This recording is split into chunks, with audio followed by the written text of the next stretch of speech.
Chairman Cole. I appreciate that, because first of all, I can't allow these two members, of all two members in Congress, to come before this committee without saying kind words about both of them, particularly in the chairman's last appearance before this committee. He's not just my leader, he's my mentor and my friend, and nobody has served our committee with more distinction than the distinguished gentleman from Kentucky, and he has done yeoman's work in moving us in the right direction, not quite as far as I know as he wanted to get us, push us back toward regular order.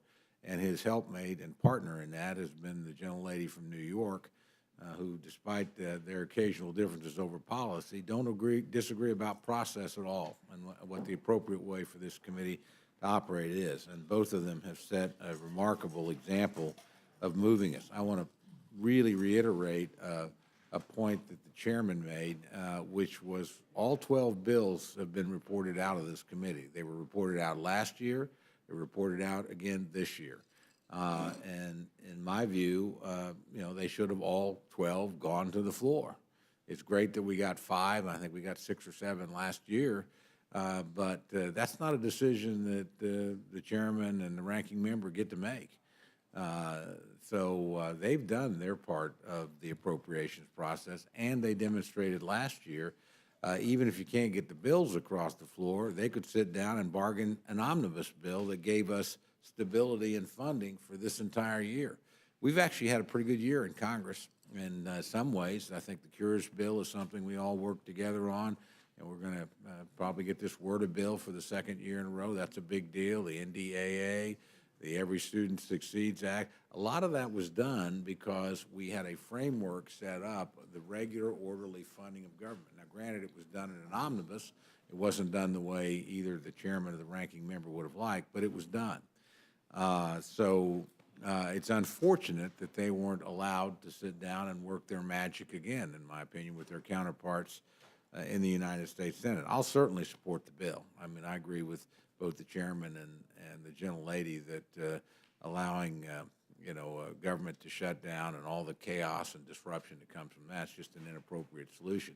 And they've done the best within their ability to adjust within this CR things that will at least allow us in the military and some other areas to not have the rigidity of having exactly the same funding. And we had Chairman Thornberry up here recently. We were talking about the wonderful work that he and his ranking member had done on the NDAA, National Defense Authorization Act, and I made the point that as great as it was, if it wasn't married up with an appropriations bill, it's wonderful policy, but there's not the money to implement the policy or make the decisions.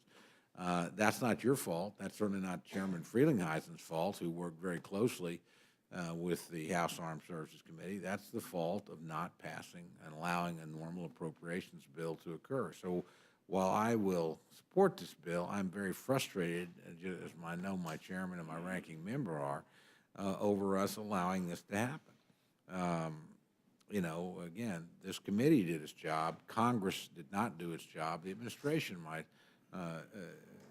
view, did not, and the Senate certainly did not. And frankly, I'm going to make a prediction now, which I'm loath to make, but everybody's going to regret that we did not do an omnibus, that we did not have secure funding. The new administration, and this would have been true no matter who won the election, has got a lot of problems on the table. They've got their agenda to advance. You've got to get all these people confirmed in the United States Senate. We're going to have a debt ceiling discussion in March. It would have made a lot of difference to have these things done and secured through September 30th of next year. I don't think anybody recognizes outside the Appropriations Committee, that's probably too strong a statement, how difficult this is going to be for the new administration. I know some people think it has advantaged them. I think it has disadvantaged them. Because they will be dealing with a whole host of problems that should have been settled and could have been settled by this Congress and this administration. I know it could have been because you did it last year. So I know you're capable of doing it. I think decisions were made above your pay grade and certainly the pay grade here that were bad decisions. and they will guarantee us legislative and fiscal turmoil in the opening part of next year. I will make a commitment, which I suspect my good friends share. And not, the danger will be by going to April 20th that we will just do another CR to get to September 30th. That's a big mistake. I guarantee you that our new Secretary of Defense, and we can have our disagreements over the mechanism whereby hopefully debate will be expedited, but I bet you the first thing he does once he's confirmed is go see the President of the United States and say, what in the heck is going on? I can't run the military sitting here operating under a CR. I can't start new projects. My funding doesn't match up. Well, we've done a lot of things to try and match the funding up. We haven't completely done it. I could give you several projects that you weren't able to deal with in this thing that we would have been able to deal with in a full CR. So that's, and you're going to have cabinet member after cabinet member going to the new President of the United States saying, what in the heck happened? I mean, you put me over here, but I'm sort of handcuffed, and I'm wrestling with a lot of problems I shouldn't be doing. So I hope that next year, I hope certainly by April 28th we do a normal omnibus or a couple of minibuses and finish the 17 funding. I hope we don't go the CR route. I'm certainly going to push for it, and I suspect members in other committees, not just our own, will also be pushing. I know how strongly our friends on defense feel about this because they know how much it hobbles the effort to implement the excellent job they did on the NDAA. So, and it will put us behind schedule in working on the appropriations bills for 2018. It cannot help but do that. So this, you have done the best job you can do with the bad cards that you've been dealt, Mr. Chairman, and the gentlelady from New York, the ranking member, have been dealt. I'm very grateful for that. I don't know what more you could have done, and so I look forward to supporting your work. But we need to recommit ourselves to a normal process. It can happen. It should have happened this time, at least at the omnibus level. And again, I predict about 60 to 90 days into next year, people that made this decision will regret this decision and will come to you two and your successor, Mr. Chairman, and say, you guys got to fix this. You've got to clean this up. Well, Jim, I certainly yield to the Chairman. To your point about the CR and how it hamstrings what the government can or can't do, what most people may not realize is under a continuing resolution, the agencies have to spend the money that's in the old bill that they no longer need, perhaps, billions of dollars. And secondly, they're not allowed to start anything new, which is what they need today. They're locked into a year-old policy and a year-old set of provisions that they have to spend the money on, which they don't need or want to do.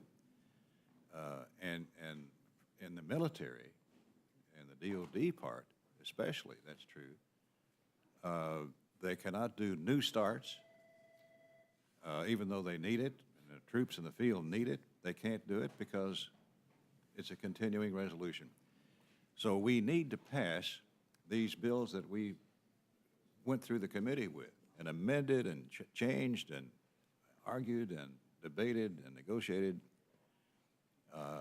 We need to pass those bills so that the agencies don't spend billions of dollars on old policies that are no longer needed and can't start new things.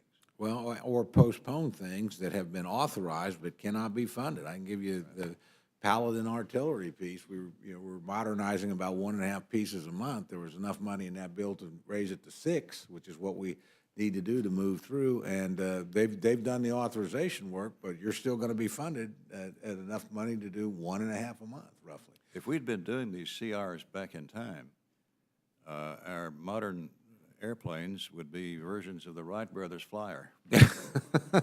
Well, I'm not going to belabor this point, and I have, and I thank the chairman for his indulgence. But, you know, this is not the right way to do things. It's bad governing. It's sloppy budgeting. It's sloppy appropriation, and it's not sloppy through either of your fault. I mean, you both have made this point over and over and over, and you both have worked together to break the cycle.